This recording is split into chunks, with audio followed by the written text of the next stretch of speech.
Chapter 13. I had been right about Billie Holiday singing, and the room was warm and toasty, but Early had a few surprises up his sleeve. I didn't think he'd heard me come in, as he stood with his back to me wearing his bright red tartan jacket, putting items near his backpack.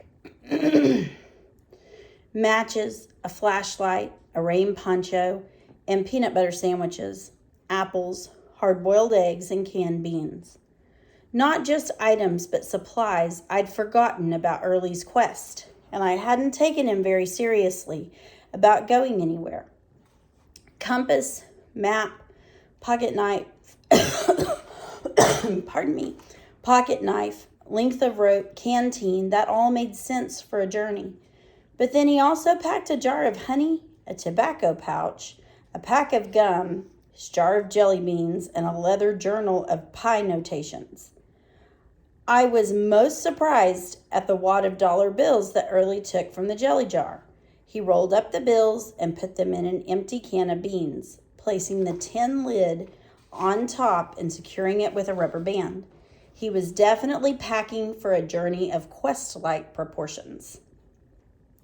Early dumped the jelly beans out of their jar, and this time, instead of sorting them by color, he began counting them. He sectioned them off into rows of 10, as I'd seen the pharmacists at home do, counting out pills or vitamins. I wish I could say I stayed quiet because I didn't want to interrupt, but the truth was I was ashamed. I dumped Early from the race and ruined the sweetie pie in the process. Leaving Early to count his jelly beans, I turned to the bulletin board that he had layered with newspaper clippings, graphs, string, maple leaves, maps, and of course numbers and equations. I hadn't really paid much attention to the clippings before. They were such a hodgepodge of news. Everything from articles on D-Day and the Normandy invasion to Maine weather conditions to news of the great black bear still stalking the Appalachian Trail. It seemed to be a nonsensical array of information, but then who could understand the way Early's mind worked? To him, it probably all made perfect sense. One article told of the supposed killing of the great Appalachian bear. The picture showed a large black bear, reportedly 600 pounds, but the article said the paws were too small to be those of the much larger bear still on the loose. The grainy picture must have been taken before the authorities measured the paws, as it showed the hunter standing proudly next to his kill, apparently unaware he wouldn't be winning any bounty money, and off to the side, a bearded lumberjack who seemed somewhat amused by the whole spectacle. The bulletin board collage looked just like what I imagined you might find in Early's mind, a hodgepodge of information, texture, color, clutter, and chaos that only Early could understand. Navigating Early was as challenging as navigating mysterious and uncharted waters. I think Billie Holiday and Mozart would have been friends. I jumped at Early's voice. His back was still to me. Had he known I was here all along, they would have liked each other's music. He didn't say anything about the race. I knew Early was different, odd. Maybe he didn't feel things like disappointment or the pain of being left out. Maybe he was just simple and unaffected in that way. If they were on a boat, said Early, Billie Holiday would never leave Mozart behind. That's not what friends do. Scratch that idea. He definitely has his feelings hurt. Dorothy didn't leave Toto. Ruth didn't leave Naomi. Captain America would never leave Bucky. I got the point. Don't you know the school motto, Jackie? Semper Fidelis? That means, I know what it means. I did know, always faithful. And I knew all too well what it meant to be left behind. Early, I shouldn't have done that. I'm sorry. Okay, Jackie, he said, lifting his frog out of a pond-like terrarium. Bucky and I need to get going. Now I knew where he'd come up with the name for his frog. I smiled, and if the frog was Bucky, that made Early. Listen, Captain America, I know you're really gung-ho about heading out on your big quest and all, but you can't go running off into the woods by yourself. You'll get lost or eaten up by that bear that's roaming the trail. Let's just get a good night's sleep and we'll both be more clear-headed in the morning. Early's breath became a little rapid and shallow. He knew I was giving him a pat on the head. I'm going.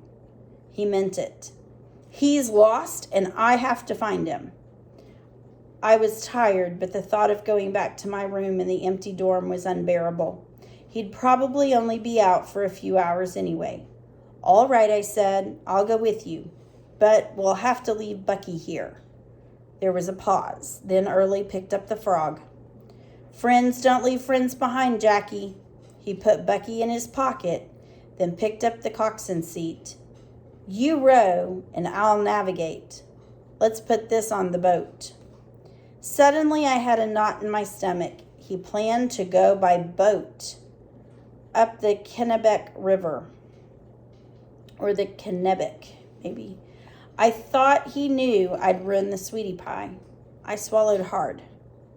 Early, the boat, the sweetie pie. I swallowed hard. She's damaged.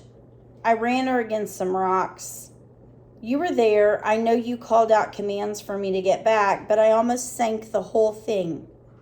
Early picked up 2 oars, different from the ones I'd used earlier that day. They looked older, but were a better make. He wiped them down as if he hadn't heard a thing. I had to make him understand. I grabbed one of the oars. Early, there is no boat. I waited for his reaction. Would he cry? Would he hit me? Would he put on the empty space of the record and retreat into himself? I prayed he'd just hit me. But he just handed me the other oar and said, "Not that boat." He stepped into the hall and pulled a tarp from a mound. I must have walked right past when I'd entered his workshop. Early didn't say voila, but he might as well have. Because like a magician, he revealed the last thing in the world I expected to see. The mane. In my shock, I glanced around, fearing we'd be caught red-handed, having stolen the Holy Grail from the nook. Even in the dim light, the mane gleamed along with a light of her own. The rich, alternating woods of mahogany and oak were cut and honed and painted with a beauty that made the mane seem like a work of art rather than a racing boat. Early, I breathed.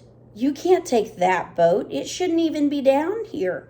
Don't you know this is like the treasure of all treasures at Morton Hill? I couldn't believe I was having to explain this.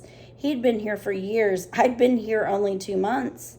And I knew the significance of the mane. You might as well have brought the Mona Lisa down here, or the Ark of the Covenant, or the Statue of Liberty.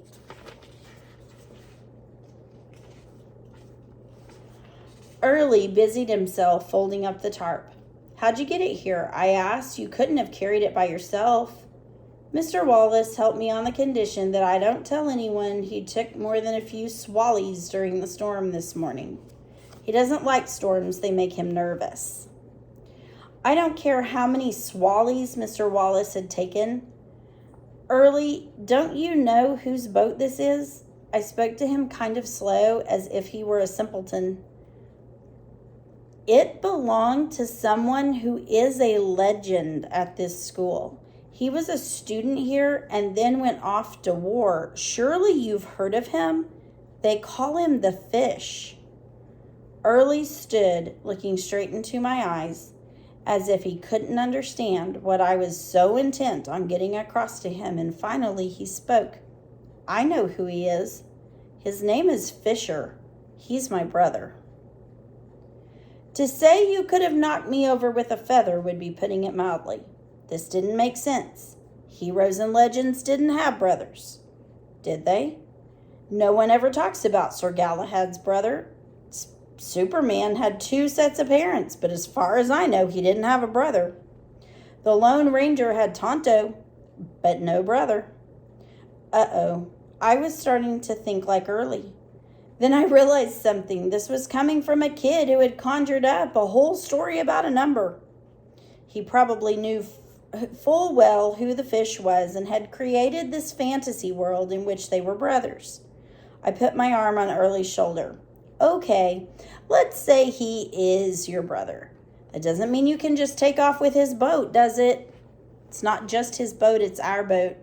We built it together. Early took a wooden seat from inside the boat and fixed it into position toward the stern of the main. It went in as nice and easy as you please and fit perfectly.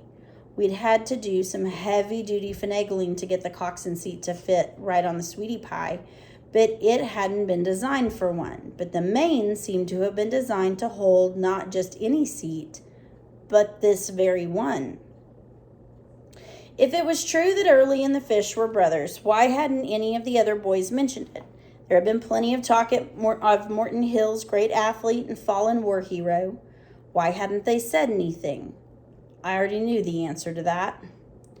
Because they didn't want to believe it. I knew how they felt about Early. He was strange. He lived in a cluttered old workshop, and he rarely showed up for class. They had cast him aside, and they didn't want to acknowledge that the fish could possibly have had a brother who was such an oddity, such a misfit. They ignored Early, students and faculty alike. They ignored him into nothingness to the point where his name could be called during roll call, and nobody noticed or cared that he never answered, or that he lived in the basement. And apparently nobody cared that he was still at school when nearly everyone else had left. Mr. Wallace, the custodian, was still around, but he was a bit of a loner himself and would probably not be aware of Early's comings and goings throughout the break. Early stepped back into the workshop and headed toward his bulletin board with its display of papers and leaves. He reached up high into the upper right corner and removed something, a chain with 2 silver-colored metal pieces, and handed them to me.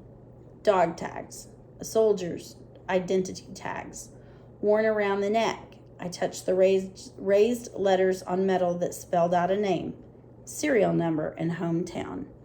Fisher Auden, 3788746, Bethel, Maine. Then he handed me a small, crisply folded piece of paper, a letter with the words typed so sharply I could feel them raised on the other side, so that forward and backward you would get the same message. It is with deep regret that I write to inform you of the death of your brother, Lieutenant Fisher Auden. The message was clear. Your brother, Lieutenant Fisher Auden. This must be what Mr. Blaine meant by proof by contradiction, because those dog tags contradicted everything in my head that said Fisher could not be Early's brother. The typed words went on. 8 members of Bodie Company were on a mission to destroy the Gaston Bridge along the Allier River in central France. Their position came under heavy fire. An enemy tank destroyed their barn shelter with a direct hit. There were no survivors. The remains were buried on site. I held the tags and remembered the clothes Early had loaned me after the incident in the pool, clothes that were too big for Early. Fisher's clothes. I felt my heart break for Early. His brother was dead as surely as my mother was dead, but somehow Early had maintained a sense of direction. He knew who he was and where he was going. I did not. By then, the rain had slowed so that it no longer tapped on the window, but only ran in teary streaks down the glass. The only sound left was Billie Holiday's voice, that grainy sound of the record playing, and her words filled with sadness and heartache. The song wound its way around me with echoes of gloom and sadness and ghosts of yesterday. The yesterday that was gone and wasn't coming back. A restlessness rose in me. I didn't want to be left alone with the gloom and the rain and the ghosts from the past. I knew then that I would follow Early wherever he was headed. He may get us both lost, but that would be better than being lost and alone. That was what I thought anyway. I turned around and handed Fisher's dog tags to Early just as Billie Holiday finished her song and the needle shifted into the crackly empty space. Early handed me a backpack and indicated a drawer where I could find a few things to pack for myself. Among the items I threw in were a pair of extra socks, another flashlight, and my own Swiss Army knife, which I'd left there a few days earlier. Then together, Early and I hoisted the mane onto our shoulders and carried it to the mouth of the Kennebec River. The rain had stopped. "Ready, all, row," Early called the command that was the rowing equivalent of "load 'em up and move 'em out." His voice was a little flat and a little too loud, and it was clear and true. Right now, his was the only voice I could hear, and the only one I could trust. With that knowledge, I dipped the oars in the water and began rowing into the night with Early as my guide. If I still had any doubt about Fisher being Early's brother, it was dispelled when the moon broke through the clouds and I saw a name carved into the handle of each oar. Early on one and Fisher on the other. I knew it was crazy to be searching for a fictional character who existed only in numbers, but Pye's journey struck a chord in me. He was a voyager, Early had said, a navigator, one who keeps plotting a course and finding his way. "Early," I said, working my arms and legs in smooth, efficient strokes as he had taught me, "don't you think you'd better fill me in on how Pye got lost?" Early crouched in his seat, letting me row on my own without calls or direction. "Well, it all started back at the part where every number shows up in a row except one. 473906528.